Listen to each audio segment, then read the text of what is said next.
Now we have 6 groups: the terrier, the toys, the sporting, and so on. Now you take, to get back to your best in show, well, first you take your terrier groups and your sporting groups, and you take all the terriers and you pick one out of that one. Then you pick one out of your toy groups, one out of your sporting groups, and this one out of the 6 groups go back in at the end of the show, and they pick one of these for the best in show. And that's the big event of the day. What does that mean to the owner other than the prizes, but your dog being picked best of show? Oh, it means points, and it's something great. So they're after points, not only just what trophies. Points for what? Points for to make a champion. It takes 15 points and 2 majors to make a champion, and they're after the points.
We've evacuated the building, and we've made a quick search as thorough as you possibly can in limited time.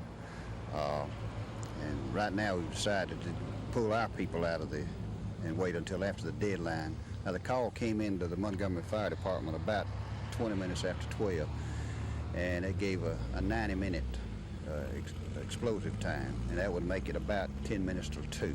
So we were going to search until about 1:30, then pull our people out and sit back and hope that it is a crank call. What did the caller say? He said there was an explosive, or 3 bombs planted in the Capitol, and he gave the type of explosive, which is a little out of the ordinary. He said it was a military type explosive. Usually if it's a crank call, they just say it's a bomb, but this time it was type explosive, which made us a little more apprehensive. The governor and his staff has left the office. We've evacuated all the workers out of the Capitol, and we're... They're going to come in there and people are going to say, I don't know who, but they'll find out when it's over. Our own is an extremely tough team with Jeff Rulin, probably the best center in the country. I think some folks remember him from when Auburn went up there last year. I think he kind of got our attention. I hope he remembers that and takes the day off when they come down here. Last year Auburn was a kind of a control type of team that believed in going to the boards and rebounding and a lot of scoring to hold them up. How will Auburn compare with this year with that team? Well, we lost our 2 leading rebounders and our 3 leading scorers, and I think that we have a definite weakness at rebounding that I thought we wouldn't have. But we've got some young people in their sophomore year that are now beginning to realize what it takes to rebound at major college level, and they're coming around to a certain degree. My big problem, Phil, has been the fact that what I've considered weaknesses have turned out to be strengths down towards the end of our pre-season practices, and what have turned out to be strength have been weaknesses. And we right now, we'd say our biggest strength is probably guard play right now, and our inside people are beginning to come around. We're probably having a little problem defensive in the inside people. You're going to be without Rich Valvicius, the transfer from Indiana, for the first few games? Well, possibly. He received an injury, and the X-ray said that he would be out possibly 3 weeks. It's a severe sprain of the arch. We're not going to bring him in too quick because we don't want it to be a chronic thing for the rest of the year. You need him too bad. I need him late in the year. So we'll wait and see and let Coach Waltrip take care of that. We're hopeful he can play first game, but we'll wait if they say not.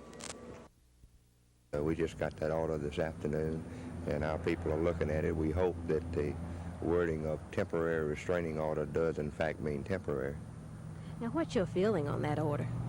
Well, hard for me to understand that when the Public Service Commission, who regulates the power company, in 15 months of testimony decides that the power company does indeed need a rate increase based on testimony from the governor's own expert witnesses, why we're getting so much intervention from other sources. Now, I've only heard you've gotten a 25% increase, but can you put that in any kind of dollar amount? No, because I don't know how long that 25% increase would be into effect. If it was in effect, say 6 months, I understand it would be about $100 million. If it's in effect 1 month, it would be a proportionate share of that. It's really opening the door to the destruction of many of our private schools, because if they can implement this, they can implement various other controls, you see. It's really, as President Roach of Hillsdale College in Michigan, it's really a case of whether or not private education is going to exist or not. And this is a matter of setting quotas for them to remain tax exempt in the IRS statutes and under the HEW statutes, whether or not they qualify for any federal aid. That's right. In fact, Hillsdale has never accepted any federal aid under any circumstances through its years since 1840 when it was established. It had the distinction, by the way, of being only the second college to graduate a woman with a BS degree. This was in 1851. It has never been discriminatory in any sense of the word. And yet, they're saying, because they have people going there under the GI Bill and various other federal scholarships, that they're now going to have to implement these regulations. State Ethics Commission Executive Director Melvin Cooper says the state's watchdog agency has rated a D+, or at least a C- during its 5 years of operation. Cooper says the overall average comes from the following categories: in communicating their laws and regulations to state and local officials, a C; a D on the ability to investigate all complaints. He, however, attributes the lack of subpoena power to that low grade. To the relationship the commission has with the state legislators, Cooper says they get an F. In compliance of state financial disclosure forms, the Commission gets an A, as it does in its relationship with the press and media. In other comments, Cooper pushed for greater restrictions on campaign expenditures and a greater coordination of local-level meetings with its citizens. Concerning a possible job for Cooper in the Carter administration, Cooper expressed some reluctance. Seriously, I am honored that the office of the President would consider me for a federal position, but I'm very reluctant to go. Thank you very much. Cooper says he is to meet with White House officials tomorrow concerning that possible appointment to the Inspector General's position. Cooper says the reluctance stems from roots that he's established in the area during his years in Montgomery. Chris Grimshaw, WSFA TV News.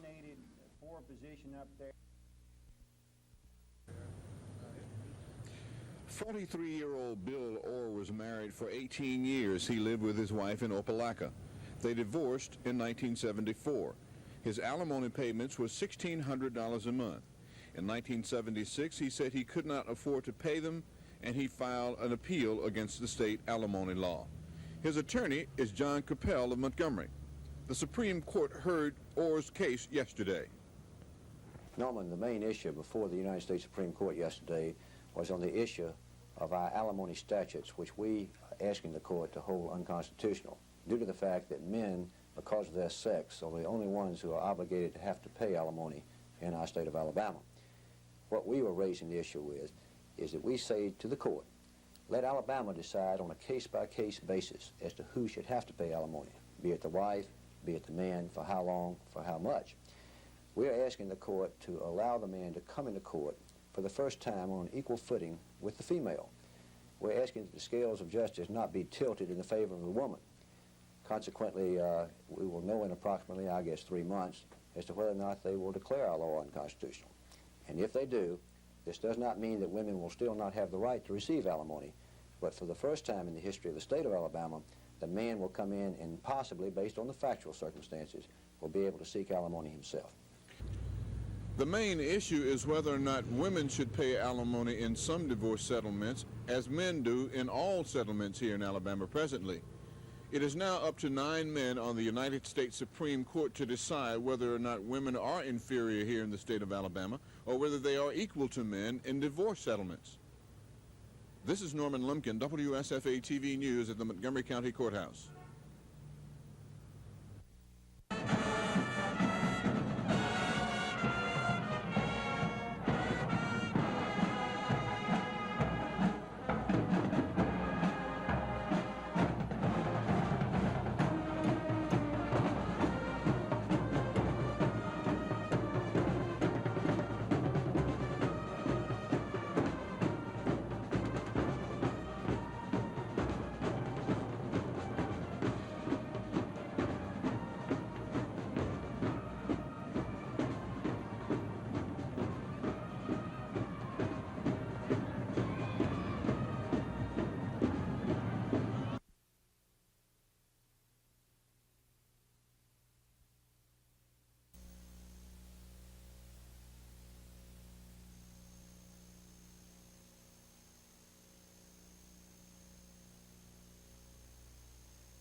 A lone black male in his early 20s approached one of our tellers at Fairview Branch and passed a note that demanded money.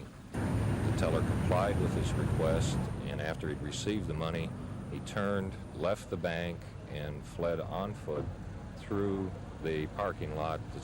And he did not show a weapon. No one was injured, and the bank personnel took the appropriate security measures, notified the local police and FBI. Was there any evidence left at all?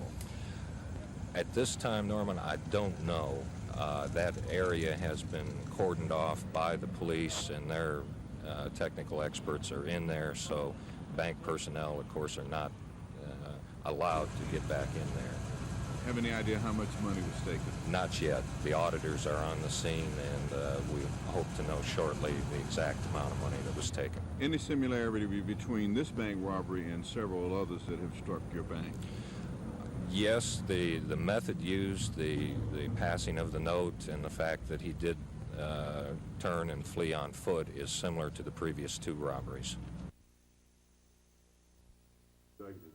Selma officials claim a lack of communications with the federal government and the General Services Administration in particular. In an effort to break that vacuum, the city and the Craigfield Airport Authority sought help from U.S. Senator Donald Stewart, Senator-elect Howell Heflin, and Congressman-elect Richard Shelby of Tuscaloosa. Joe Pilcher, Secretary-Treasurer for the Airport Authority, told the group that Selma is frustrated with GSA in defending its kingdom while making the federal government Selma's enemy instead of a helpmate. Pilcher contended the federal government told the city stories, then left town only to find a base reuse plan was worthless at the local level. Filter also said precious months have gone by while the GSA sits on its hands and its money, and established industry and prospective industry at Craig Field is threatened. What they said is that we are going to cancel and terminate all of the interim leases, all the public benefit leases, and we're going to shut down the sewer system unless Craig Field Airport and Industrial Authority will pay for all of the expenses of operation, the police and fire protection, unless the authority would pay for GSA's legal duty. They're going to do all these horrible things to us. Judge, in Alabama, they call it extortion. I don't know what it is under the federal act. Country boys call it blackmail. This community and this authority does not submit to extortion or blackmail. We don't feel we have to, and we certainly have no intention of doing so. We resent it. Selma wants the GSA to get a workable reuse plan at Craig before the Committee on Government Operations for approval. The airport authority said it must acquire 72 acres in an office and industrial area. It needs the approval to secure an electrical distribution system deemed essential to the redevelopment of Craig Field. It also says it must have clarification on base security responsibilities, on maintenance, and water and sewer services. Mayor Joe Smitherman pointed out that GSA has threatened to cancel all leases at Craig January 1st unless the authority agrees to assume protection of the unconveyed government property. What kind of response did the meeting get from congressional members? This was one of my top priorities when I was running from the 7th District. I realized this is one of 12 counties. I believe then, I believe now that if we're going to get Selma on the move like you've worked and tried to do and take up the slack that's been caused from the vacuum of Craig closing, we've got to solve these problems. And I pledge to you now that I'll do everything I can when I go to Congress to do. Because we want to do things legally, legitimately, ethically, but within our power and within the bounds of propriety, I think it really seems to me that right is on your side, and it's you're caught in a bureaucratic problem of somebody trying to pass money on, and I don't really understand their position on why they are not willing to go ahead with these conveyances. It seems to me that you complied with everything that they had. Senator Stewart's plane was grounded in Jacksonville because of weather conditions, but by telephone, he assured Selma it would get what it was entitled to, and he would protect industry at Craig, as well as any incoming industry. Selma officials did not seek solutions to the problems at this meeting, but instead sought political clout in Washington by those who represent Alabama in the nation's capital. And as Mayor Joe Smitherman said, straighten out the General Services Administration. Reporting from Craig Field in Selma, George Mitchell, WSFA TV News.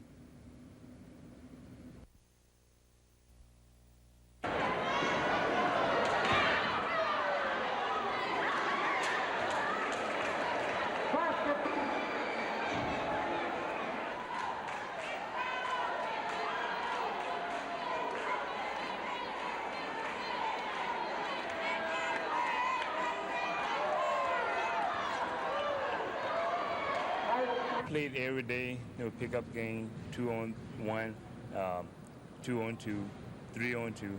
No, just keep in shape. Did it all come back last night? Well, not like I wanted to, but it was all right. How about this team? How about the talent on this team? What do you think? We have a lot of talent.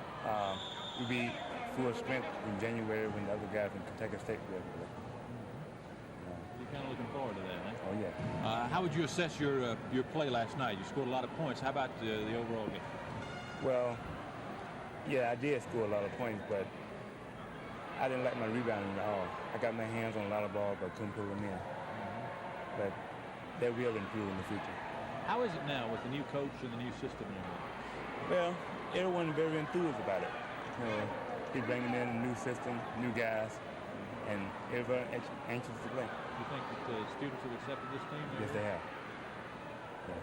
I think Jim Oliver said he'd be happy to break even. You think he can do better than that? Yeah, I believe so.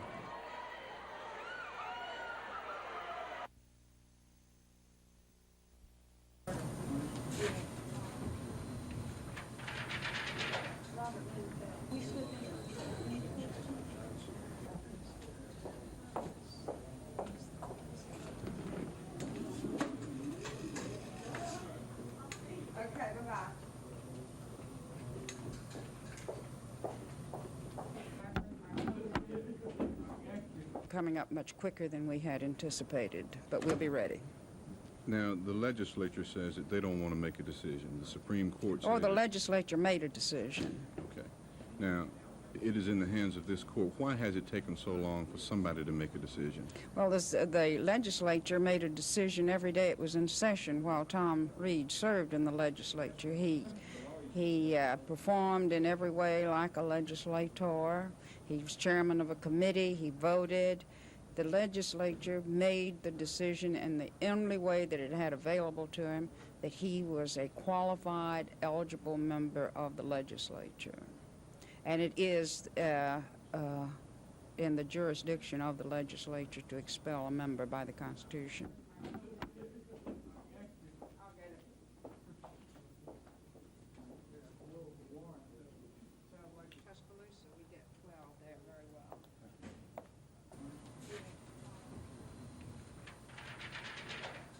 I think that what they'd have to do is put her back. You find your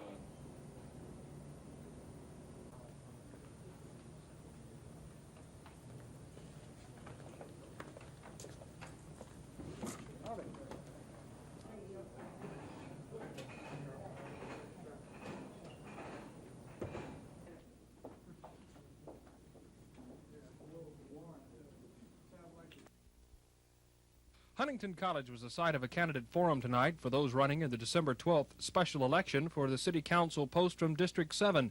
Each of the 5 candidates were given 10 minutes to speak and another 10 to answer questions from the audience. The 5 candidates for the seat of the former Councilman Larry Dixon are Tom Jones, Martha Nachman, Alice Reynolds, Paul Robertson, and John Slayton. Most of the candidates were interested in zoning in the district. They seemed concerned about making sure that no spot zoning occurs. All of the candidates spoke of keeping an eye on city spending in order to avoid new taxes. The forum was sponsored by the Montgomery Jaycees, the League of Women Voters, and the Montgomery Junior Women's Club. Dennis Latham, WSFA TV News.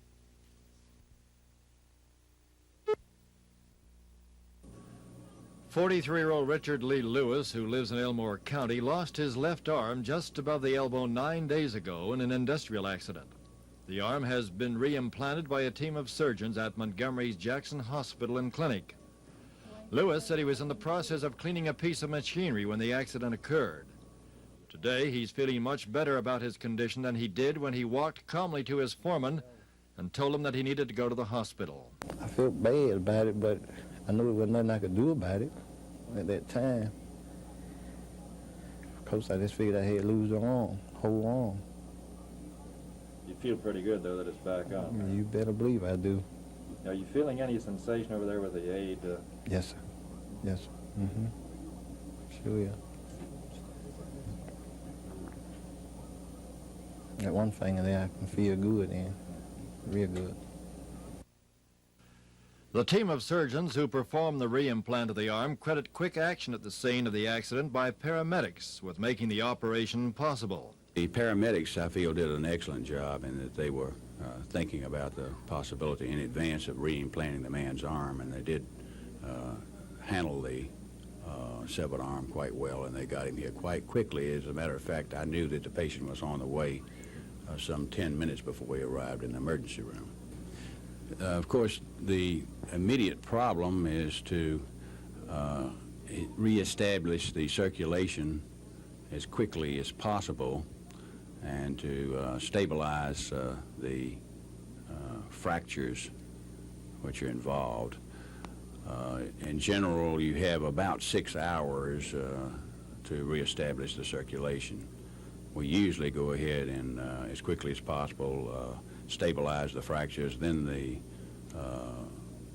vascular surgeon does his work and reanastomoses the vessels. You have to reanastomose veins as well as arteries.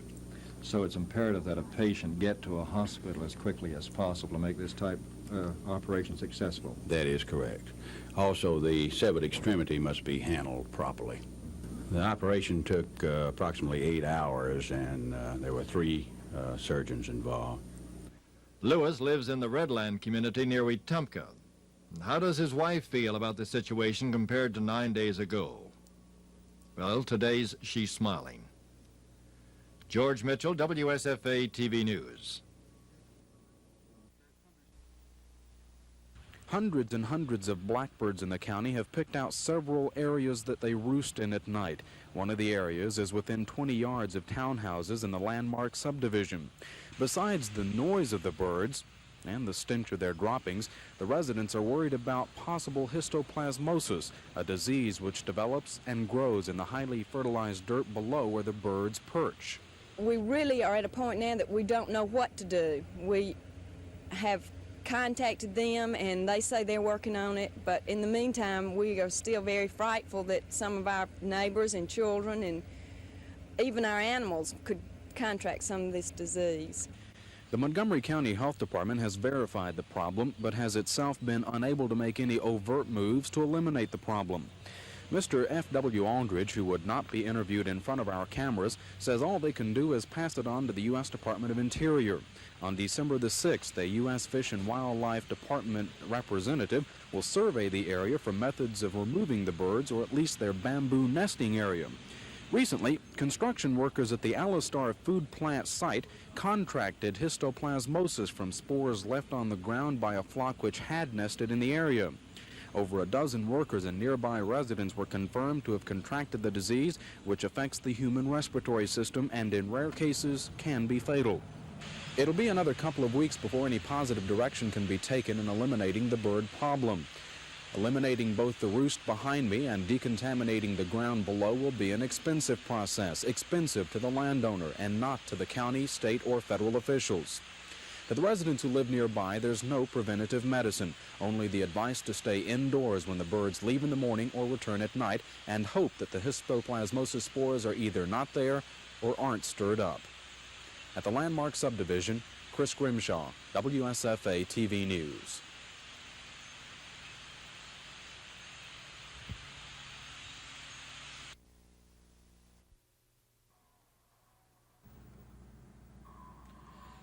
Midway of the first quarter, with the ball at the Jeff Davis 15-yard line on second down and long, Scott Villar handed to Curtis Gibson on this draw play.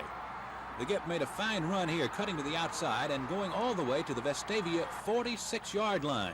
A 39-yard run to put Jeff Davis in scoring position. A few moments later, Scott Villar threw into the end zone to Duck Williams for the touchdown pass. A 30-yard strike for the score.